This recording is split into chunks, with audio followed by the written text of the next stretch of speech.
Hello. Today we have someone coming to us from Tampa, Florida. Alejandra. She's the author of I Just Can't Make This Shit Up. Welcome, Alejandra. Happy to have you. So nice to be here with you ladies on this Sunday morning. How are you? Why don't you Good. hold your book up for the people Yeah. on Oh, YouTube? So, there Yeah. you go. It really is the title. I yep, just love can't it. make this shit up.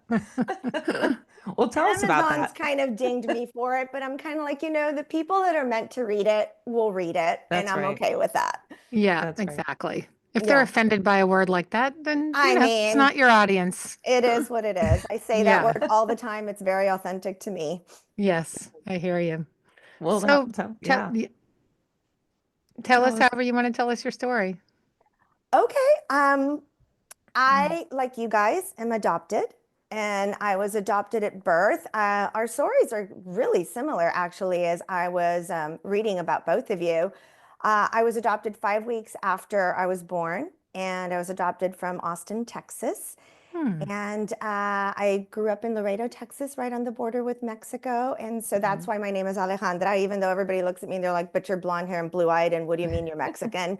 My parents who raised me were Mexican American. And since we lived right on the border, and you guys being in LA at one point, you understand Mhm. that, right? It's a very intermixed culture. I also lived in Austin, by the way. So, Oh, okay. Yeah. So very much raised in a Mexican style household because everybody on the border is. So that's what I relate to the most. My comfort food is Mexican food. That's what I know how to cook, all of that. So I had great parents. I was also a closed adoption. So I did not have much information on my birth parents. And when I was pregnant with our son, I started asking my mom questions just because I wanted to kind of have an idea of maybe what was he going to look like? Is there any medical history I should know? And being that I was a birth in 1967, there wasn't much, right? There just wasn't much at the time. And she gave me what she had, and that's it. What I knew was that I was born to a woman who had just turned 18. She was 17 most of the pregnancy, high school sweethearts. Um, that was about it. He was tall, she was not. Our son's like 6'1", and I'm like, oh, okay, we know where the height came from, right? You start to piece things together. But that Yeah. was really all I knew. And now, question, were you the only one adopted and no, was I there a have reason why another. they Okay. Yes, there was a reason my mom couldn't have children. Okay. She Okay. she even went to Johns Hopkins and had exploratory surgery in the early 60s and all of that. And she ended up with a hysterectomy. I think she's passed now, but I think it was in her mid to late 30s. So she always had problems in that general area, which is funny because so did I. I ended up with a hysterectomy at 47. Out of 5 pregnancies, I had one child. So Mm. it's just interesting how even if there's no blood relation, we had a lot of the same things. I Yeah. love that. I think that's more nurture versus nature. But yeah, so I was raised in a great house. I am not a child who felt that there was a huge void. I know that a lot of adoptees have that, and to each their own. My parents also adopted a younger sister to me, who's 4 years younger. She did feel more like that than I did, and she was, and I believe still currently is, on a journey to find her biologicals at some level. I just didn't care. My parents did a great job of always making us both feel very grateful to our biological mother who, Mm. chose to give us up. And I know that that comes with its own set of issues, and I'll share that in a minute. But at that point in time, I was happy. And then my parents died 6 months apart when I was 38. My mom dropped dead of a heart attack. And 6 months to the day, my dad passed because my mom was gone. Like he just had no interest in being on this earth without her. They were very sweet together. I'm And guessing that put you in some sort of crisis, I would imagine. it made me just feel, I'm the oldest. So suddenly it's like, tag, you're it, Yeah. right? You're next in line. And that has its own thought process at 38. Um, It's interesting you say that because I just read something about birth order. I mean, we know a lot about birth order, but even with adoptees' birth order, sometimes the oldest adoptee, I gotta find where I read this, does doesn't have as many questions as the ones after. Well, I Because can attest to that not Interesting. being true because Really? I'm the right, you're an oldest adoptee. exception. But isn't that interesting? Yes. Yeah. I guess I was happy with that answer. And Yeah. growing up, people would always, I did have the people who said, oh, these are not your real parents. Um, don't you want to find your real parents? And I remember always saying, no, I'm good, except that I had one caveat. And I am in human design a manifester. So here we go. My caveat was if they ever came looking for me, I would be open to that because I was grateful that she gave me a shot at a good life. And I did have a good life, so I wasn't complaining about that.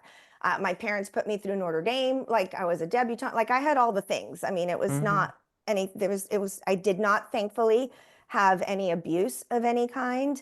Um, But we do so, know now that it isn't about the things and right, the socioeconomic. right. It's But about the trauma of of separation. course, but Yeah. at 38, this Right. is where my head was, and this Yeah. is how I was. And I'm 58 almost, as we were talking about, Yeah. off air, how old we all are. So it's been a minute.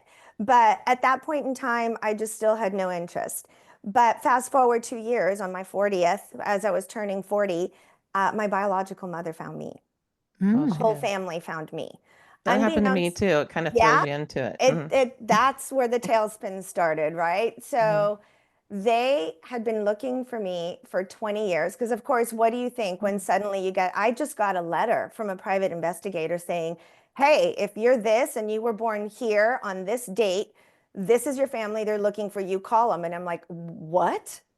you know so I called the investigator and he said, yeah, he was so matter of fact, he's like, yeah, they've been looking for you for 20 years, so here's their number, or give me your number and they'll call you. I'm like, whoa, whoa, whoa, like, just let's hold off a minute here. What do they want? Because it's the first thing that comes to your mind. You hear the stories. Do they need bone marrow? Do they need an organ transplant? Are they looking for money? Like, why are they looking for you? And they said, no, it had nothing to do with any of that. They'd been actively looking for me for 20 years.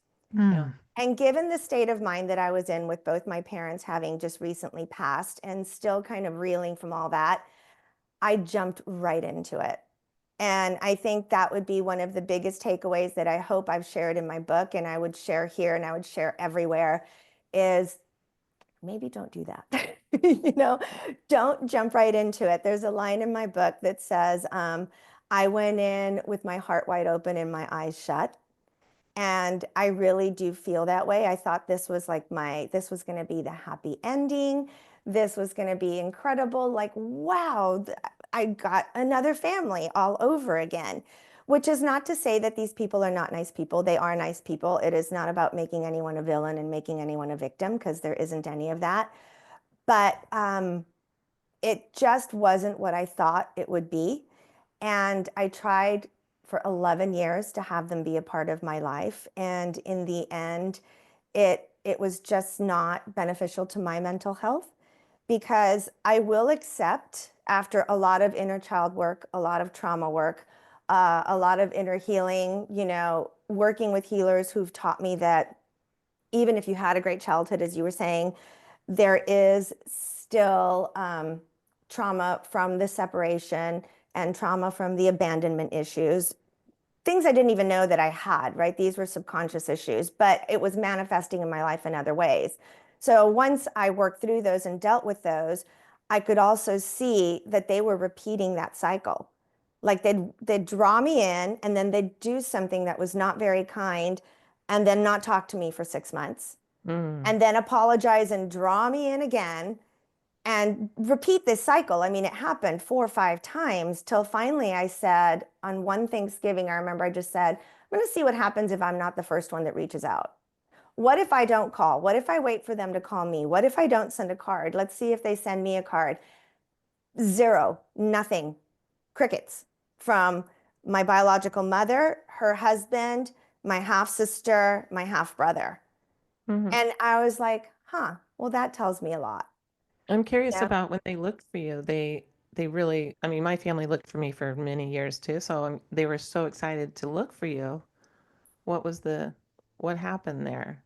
So, if I'm being honest, I think that they would have my biological mother, I'll put her aside a little bit to the side because I think that if it wasn't for her family, she would really love to have a relationship with me. but she's very influenced by her husband and her daughter, and rightfully so. You know, her daughter, who is 8 years younger than me, I mean, obviously she raised her and it's her daughter and all of that. Uh, Her daughter, especially, was not very happy with what they found. I think that and this is my summation, but from all the work I've done and from what other people have said to me, think if I was a troll under a bridge who had no future and everything else and nothing was good in my life, she would have been much happier than with what they found. Oh, Yeah. she didn't like the rivalry at all I or something. guess I look more like my biological mother than she does. She looks more like her dad. Um, she is beautiful, you know, so I'm kind of like, well, I don't get it. However, I am highly educated. I am trilingual. I am a world traveler. I have worked very hard at my marriage of now almost 35 years. You know, everything that I have accomplished, I've accomplished because I've worked very hard and I don't apologize for it. Mm-hmm. And it is really not my problem that she did things differently in her life. Do you know Mm. what I'm saying? And there's no way to get around that because any and every time she pitched a fit was when they would pull away. And Oh. then biological mom would come back or ask me to please, you know, please come back and please talk to them. Or brother would come in and say, you know, my mom's really sorry. Like, we really want you as a part of the family. But then they'd do something again anytime that. So it was just a cycle that was not going to change. And I had to see that. And I'm grateful for the time that I had with them. I'm grateful at the teachings that I learned from them because they did teach me a lot. I got great medical history. I'm grateful for that. But I think it's really important for people to just take their time. And I don't know, did you take your time getting to know them or did you talk to them right away? Really Like, what did you long time. do? I talked to them right away because my biological grandmother was dying. Oh, okay. And so I had to fly there immediately and kind of And meet faster than everybody at once? not everybody, about Okay. 6 people. Yeah. And I did this for 20 years back and forth. I do think I needed that time, Yeah. which I regret now because I'm so close to them. I wish I had had more time. That was, and Sarah has her own story with this, but that's I probably took too much time. I was very like, Yeah. and then now I'm like, oh my gosh, I wish I had not wasted some of that time. But we have a different scenario. So, Right. They're all different, right? Every hmm single case is completely different. I did the opposite. I went, come on in. I take you all in. We're one, you know, we're all one. And that just wasn't, I was more like that too. yeah. My jumped Yeah. in. my mother and two half sisters who were 13 and 15 at the time came and stayed with me for 3 weeks. I had a new baby. Ooh, It was too that's a much. lot. That's a That's a It was lot, a lot. lot. right? It She did the was a opposite. lot. So the first time I met them, I flew to them. And I Yeah, me didn't too. want my son to come and I didn't want my husband to come. I just kind of wanted to go by myself. And my son was 11 at the time. He's 30. He just turned 30 last week. So if that gives you, that's how long it's been going on. Um, but I stayed with them. That was mistake number one. They said, just stay with us. And I should have stayed in a hotel just to give myself that time to process at the end of each day. Instead, it was a parade of people, you know, coming through the house, Oh, it's everybody so wanting to meet much. me, everybody wanting to know the story. And I'm highly empathic and I'm a channel. So, like, and I didn't know that at this time. So, I was absorbing everything. And I got so sick that I got a migraine and was unable to fly home because I was that sick and throwing up by day 3. And Mm. so then I had to stay 2 more days in their house while I tried to recover from the migraine well enough to fly home. So, you know, we'll jump ahead to when my father's family found me exactly 10 years later on the same week. Now, They how, Uh, found you. yeah, yeah, okay. that's, Um, yeah, that's okay. Go ahead. oh no, I did it differently. I'm just saying I did it differently. I just wanted to know what your mother had told you about your birth story and Mm. how you She came told to me the be. whole hmm thing. She was very honest about it. It was her high school sweetheart, so I said that is already what I knew. She told me some, and I do get into it in a lot more in depth in the book. She told me that she tried to stay together. His mother was saying, not going to have it. Absolutely not. You're not going to ruin my son's life. her family was embarrassed, so they shipped her off. She wasn't from Austin. They shipped her to Austin to a Catholic home for unwed mothers. And that is what I was adopted from. And my parents that raised me were Catholic as well. So everything pretty much lined up. And were they Mexican American? My biologicals? No, Yes.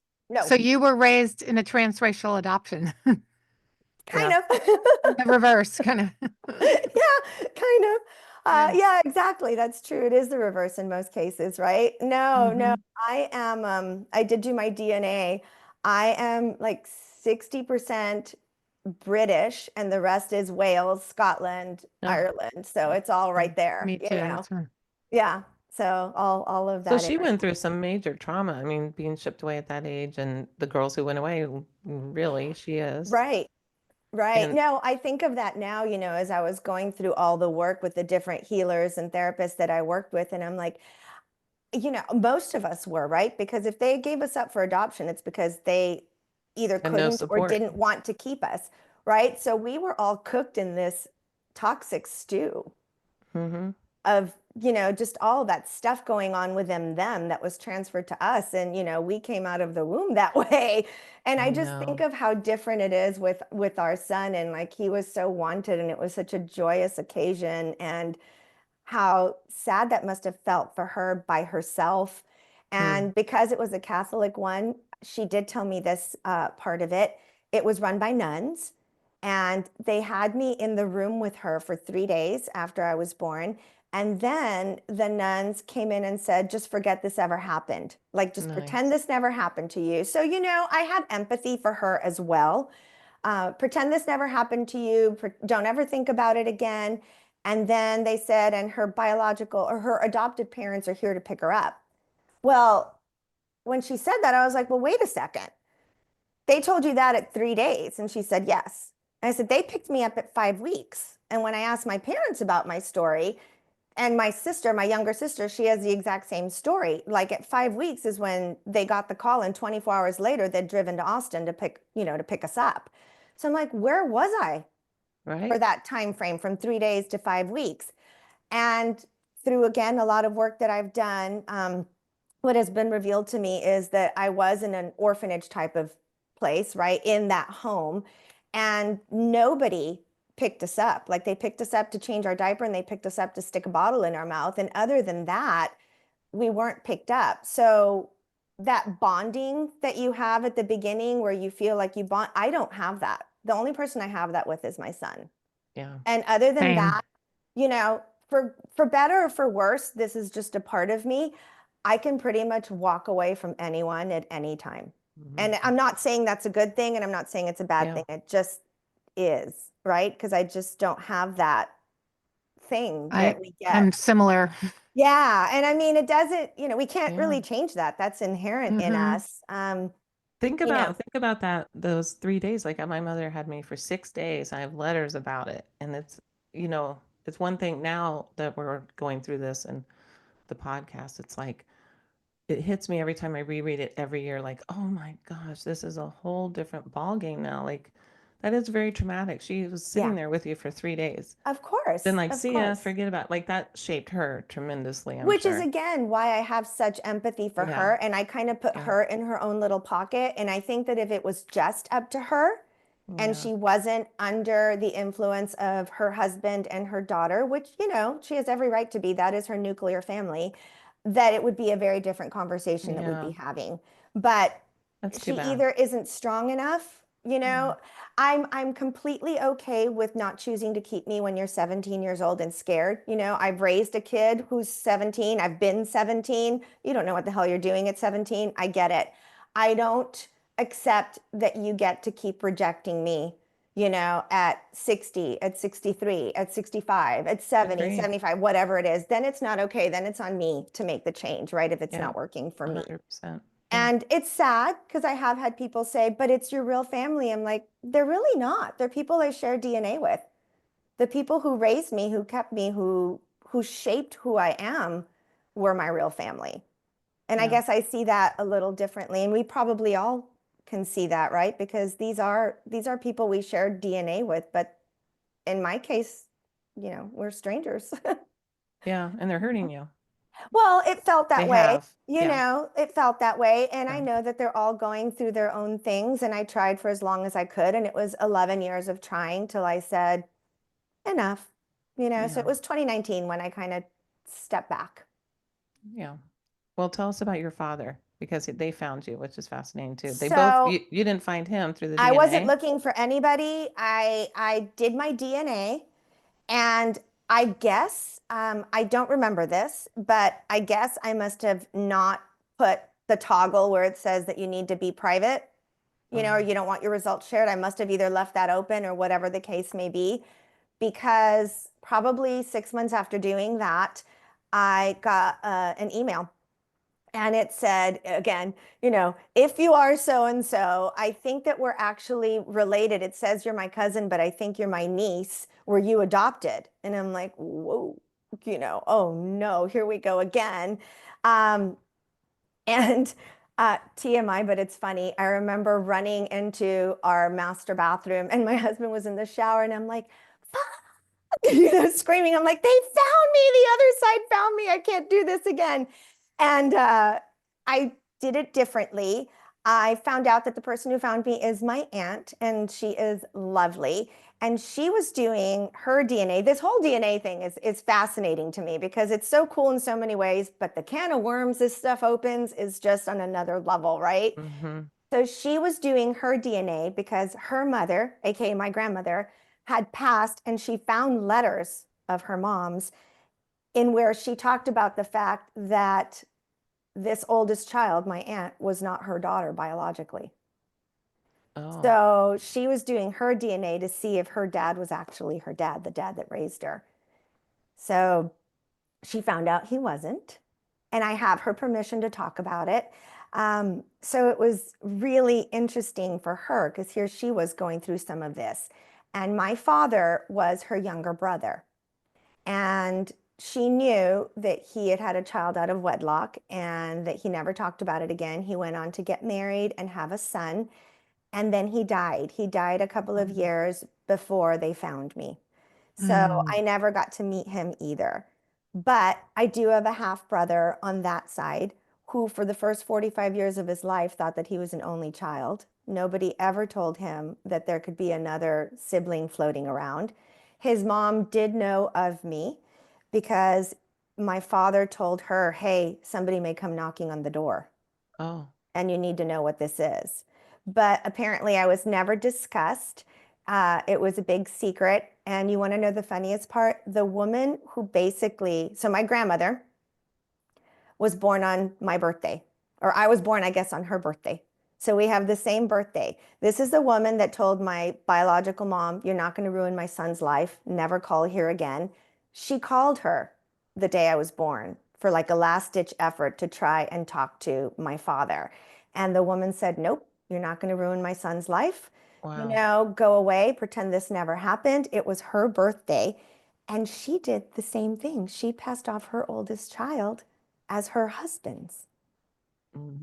And I'm like literally, how can I not call this book anything else? You know, it's It like, sounds Yeah. like, from what you're saying, though, when you said you don't fault your mother for giving you away, she was 17. It sounds like she didn't want to. I think It if sounds like she had, all the cards were stacked against her Yeah. and she didn't really have a choice I in that era, particularly. I agree No. with that. However, seeing her behavior over and over as an adult when she does have a choice leads me to believe that she did maybe what was easiest. So again, like I say, I give you the first one, hands down. She wouldn't know what to do. We'd be out on the street and I would have been born on the side of a road, right? If her parents threw her out and the other side said no and the boyfriend ignored her. Get that completely. But she has had a choice as an adult. Did her And did she to still Sarah's point, chose over and over to to, not. Sa- to Sarah's point, did her if the boyfriend had wanted to marry her, She would have gotten married to him. and would her family have supported that, your biological mother's side? I think if they were married, yes. Okay. It So it was was about the mostly like marriage a thing. it's Both of about them were shame. Catholic. Yeah. Oh, it was Yeah. all about shame. It's the Yeah, okay. 60s. It was Yeah. still Yeah. very much about shame, right? And Catholic on all sides.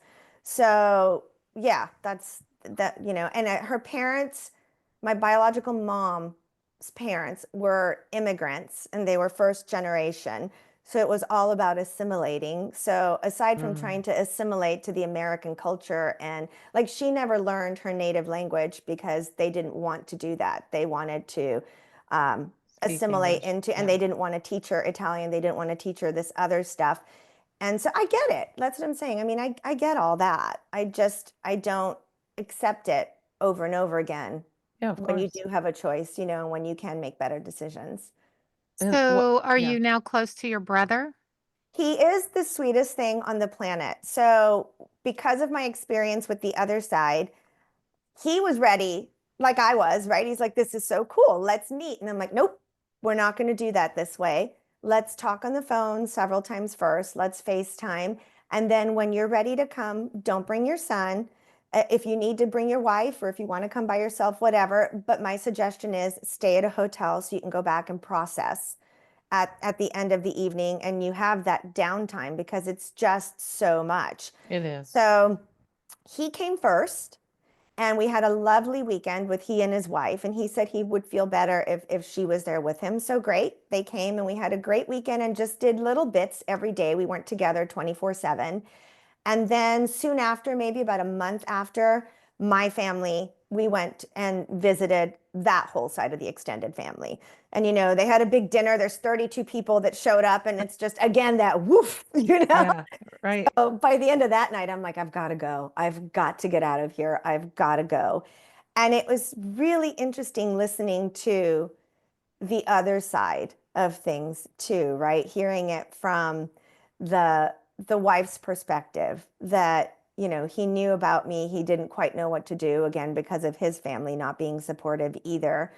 Um, it doesn't sound like he was the nicest of guys, and this is stuff they've said to me directly, so I don't feel like I'm speaking out of term. When I said, you know, what were his best characteristics, they're like, he was really good looking. Like, well, that's not really a characteristic. Like, you know, he was smart. I'm like, okay, but really it was about how good looking he was. I'm like, okay, that's it, you know?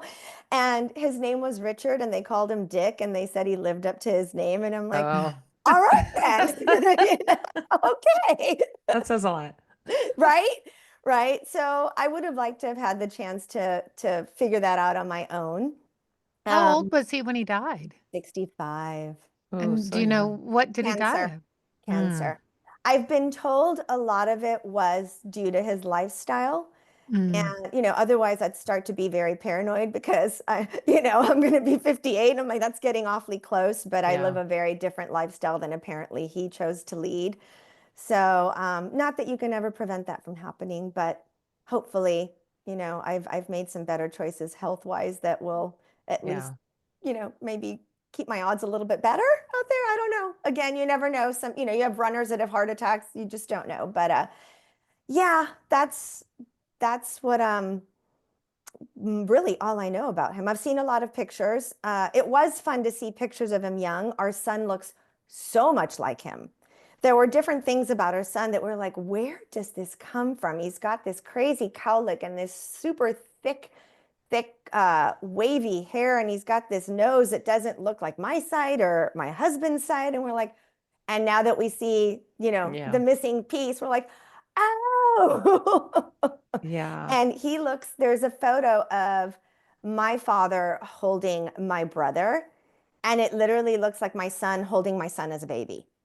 It's the Oh, freakiest photo. When I first saw it, I'm like, oh my gosh, yeah. this like answers so many questions, you know? And he was a big athlete, and our son, MVP, All-American all through college. And like, there's so many, my husband was too. So, but like, there's so many things that it would have been cool for him to have gotten to meet him. And I Yeah. think would have seen so many similarities. And according to my brother, there are a lot of similarities. And our son is an only child. There's something to be said for that too. So, Yeah. We have only children, both of do us. you? Yeah. Okay, so you guys get it. Only There's, sons, yeah. oh, Only all of sons. you, we all have Yeah. only All three of sons. us. Yeah. Hmm. That's wild. Uh-huh. And my Wild. son looks exactly like my father too. Isn't Yeah. that wild? Yeah. And there's a little bit of a dick factor to only kids too. You know, everything Dick was always factor. only theirs, at least in our case. I'm like, you know, I remember a coach of Oh, that's his funny. many, many years ago. pulling me aside after a particularly rough game out there. And he said, just don't break his spirit. He's going to turn into an awesome human being. I'm like, if nobody kills him first, I don't know if he's going to make it to adulthood, and he is. He's 30, he's married, he's kicking butt in life. And I'm like, all right, I'm glad we didn't totally break his spirit, but woof, Yeah, they're yeah. rough. That's so interesting. So now you're still in touch with your father's family and Yes, yes, I am. I was in Dallas in May of last year, and I got to see my brother and my nephew and his lovely wife. And anytime I go, because they are still all, so this is crazy. So we were moving when I was pregnant with our son. We were moving to Texas, right outside of Dallas. And at the last second, we had an option to stay in Tampa or move if we wanted to. And we'd already bought a house there. And I said, I don't want to move. I want to stay in Tampa. And my parents were, of course, super disappointed and everything. And I just said, no, I don't want to go. Fast forward to all of these families. None of them are from the Dallas area. They all live 20 minutes from each other and have never Wow. met. And I would have been in the middle of the two. I That mean, is we not could have all been crazy. shopping at the same Whole Yeah. Foods and Yeah. been passing each other down the aisles and not known. No. So, yeah, so for years when I went to go visit the mother's side, the brother was roaming around in the same Oh, neighborhood yeah. and vice versa. That's So the same with my biological family. They're in a very small part of Colorado on both sides, tons of them. My biological aunt today is with my other side biological uncle who I've never met at a fundraiser today. She's sitting at his table, that's so but he doesn't know crazy. about me. So she's going to film him. Oh, Yeah. oh, oh, That's a whole wow. nother story, but I'm dying to, So yeah, my that goes. my aunt, father's side, the one who found me, was a grandparent in the same classroom as my biological mother. Crazy. The kids went to the same school Yeah. and they didn't know, Yeah. there's so many of these stories right? out there. I Many. have my own experiences. I mean, it's So, pretty so pretty many. Especially when crazy. nobody started out there. Like, I Yeah, that's get it. even If you were weirder. born and raised and you stayed in that house, and well, yeah, of course you're going to be close by. That is a Right. little They're weird from other because, cities. yeah, that is weird. Yeah. Yeah. Wow. So Yeah. many twists and turns. It's really been great talking to you and really love Likewise. your story. And we'll put your book in the show Mm-hmm. notes and really great. Thank you so much for coming on and telling your story. I You were love how right. similar all of our stories are too. It's really nice to see that and have other Yeah. people to talk about this I was with going to because ask you not a that. lot of people get to talk about this. Have you done any community, like adoptee community in your area or anything like that? Because it is nice to Not have. not in this area, in all honesty. This has kind of been a journey that I just kind of chose to go Mm-hmm. on. If people do ask me questions and talk to me, I'm always happy to talk to them. I've talked to people before they adopt. They ask me a lot of questions if they're going to adopt. Mm-hmm. And I share as much as I can, always be honest, let those children know that they were special, they were chosen, however you choose to phrase it for them, but let them know that they were adopted so they don't suddenly. Well, and also having adoptee community, because you were saying it's nice to talk about it. That's Mhm. a thing we've really enjoyed. So it's out there, you I know. need to look into that a little bit Yeah, more. it's nice. It helps because you can process a lot more with people who get it and, you know, no judgment and that kind of Right, thing. right. Well, you can't Thank make you. this shut up. Yeah. uh, Ah, thanks, Thank you, lady. Thank Thank you. Thank So you. nice It was to Thank you. meet lovely you Thank meeting you. you. Have a great rest of the weekend. You too. too. Bye.